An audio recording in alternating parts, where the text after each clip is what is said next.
महाराजा सूरजमल की वीरता के किस्से तो तमाम हैं, लेकिन मुगलों को नाको चने चबाने की कला उन्हें बेहतर तरीके से आती थी।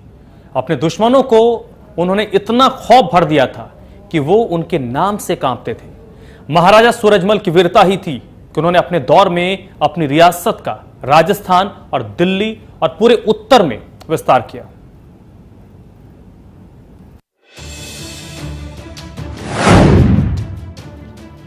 जिसके नाम से दुश्मन कांप जाते थे, महाराजा की दहाड़ से कांप गए थे मुगल। मुगलों के आक्रमण का दिया मुंहतोड़ जवाब। मुगल हो, मराठा हो या राजपूत शासक या फिर अंग्रेज हुक्मरान, अगर दिल्ली पर किसी को राज करना था या मध्य भारत से किसी को गुजरना था तो सूरजमल ऐसे राजा थे जिनके इजाजत के बिना कोई परिंदा भी पैर नहीं मार सकता था। सूरजमल ने ऐसे कई अजय दुर्ग बनाए, जिसमें से लोहागढ़ किला एक ऐसा किला है जो आज तक अजय है, जिस पर कोई जीत हासिल नहीं कर सका।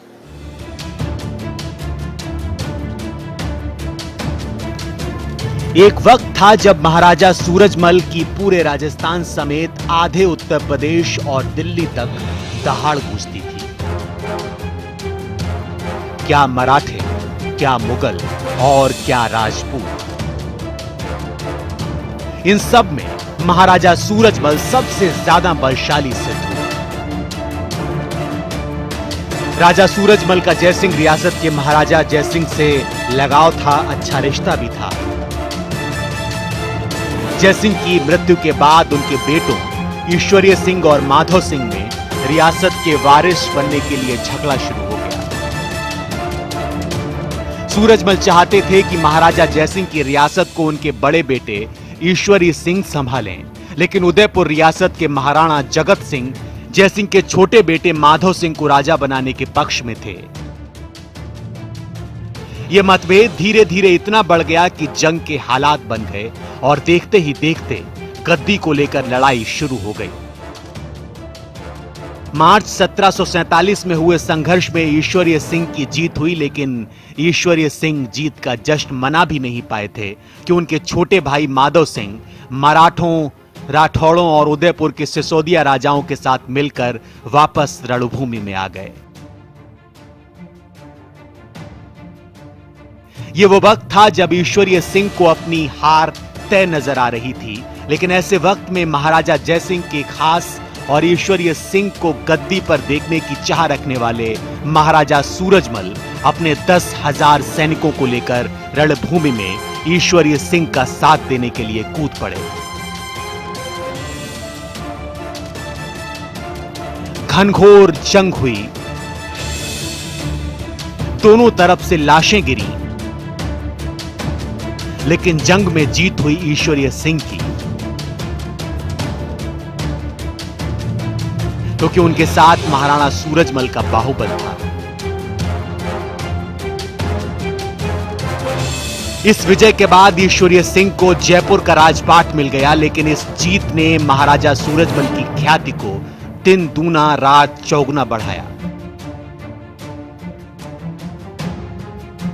क्योंकि जहां माधव सिंह के साथ बड़े बड़े योद्धा राजवंश थे, वहीं ईश्वरीय सिंह के साथ अकेले सूरजमल। फिर भी जीत उनके पक्ष की हुई थी और इस जीत के बाद उनका डंका पूरे भारतवर्ष में बजने लगा। पुलिस स्टेट एक ऐसा हुआ है जो ब्राह्मण और गौओं की रक्षा के लिए हरदम तत्पर रहा है और उन्होंने अपना इतिहास बनाया है। इतिहासों में ये सारी कहानियां आज तक हमारे बच्चे पढ़ते हैं और सुनते हैं। बुजुर्ग लोग जो सुनाते हैं उनको हमारे सूरजमल ने जो जो कार्य किए हैं, वो ब्रजमंडल के सारे घाट, काफी मंदिर सब उन्होंने बनाए हैं और उन्होंने तीर्थ स्थापित किए हैं। आज भी उन तीर्थों पर भगवान की सेवा अर्चना पूजा होती है, जमुना गंगा की मान्यता होती है। ऐसे राजा महाराजा अब कोई नहीं। अब महाराज सूरजमल भरतपुर के संस्थापक थे और उन्होंने अपने शौर्य का डंका पूरे हिंदुस्तान में बजाया था, जिससे कि सभी लोग परिचित थे।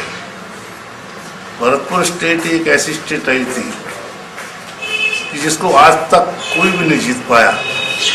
दुनिया पर राज करने वाले अंग्रेज भी यहाँ संधि करने गए थे।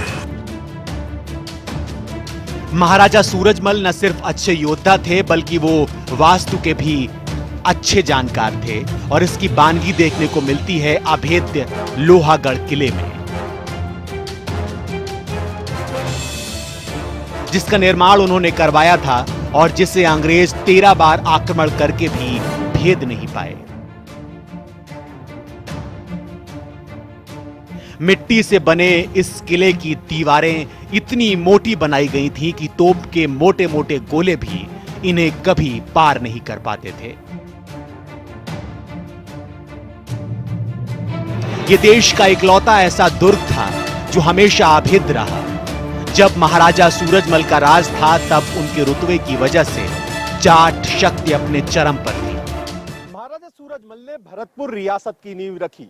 उनके पराक्रम को सिर्फ इस बात से पहचाना जा सकता है कि भरतपुर रियासत का विस्तार उन्होंने दिल्ली तक कर दिया।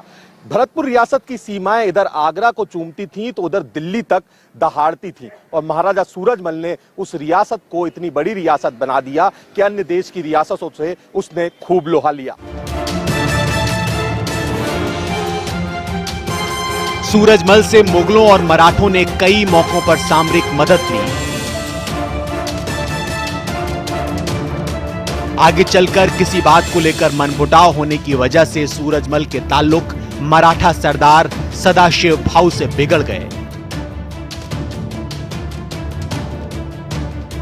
बात पानीपत के तीसरे युद्ध की है जब मराठों का संघर्ष अहमद शाह अब्दाली से हुआ था। इस युद्ध में हजारों मराठा योद्धा मारे गए।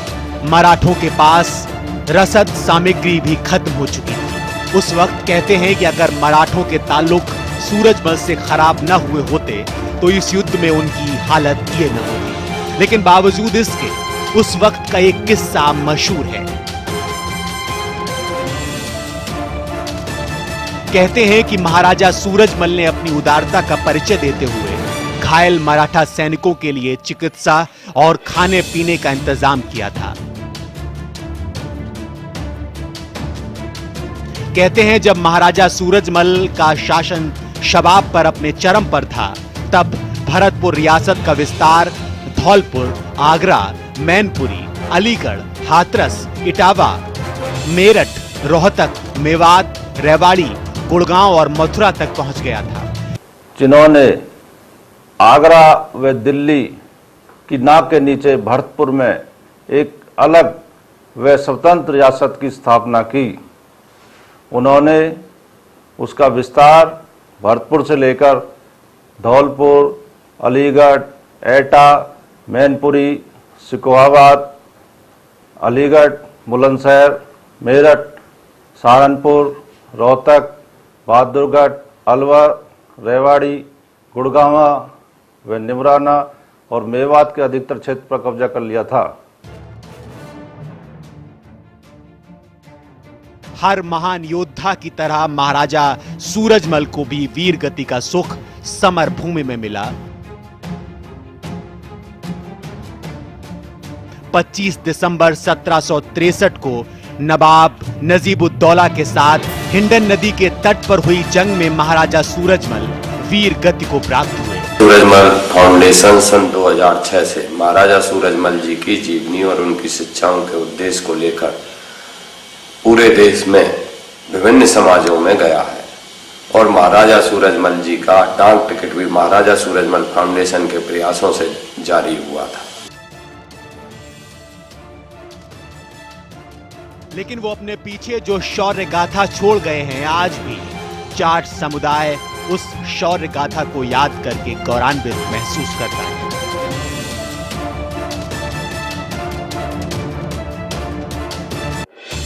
भरतपुर से अभिमन्यु सिंह, इंडिया न्यूज, राजस्थान। हमारे इस खास पेशकश में अभी बस इतना ही।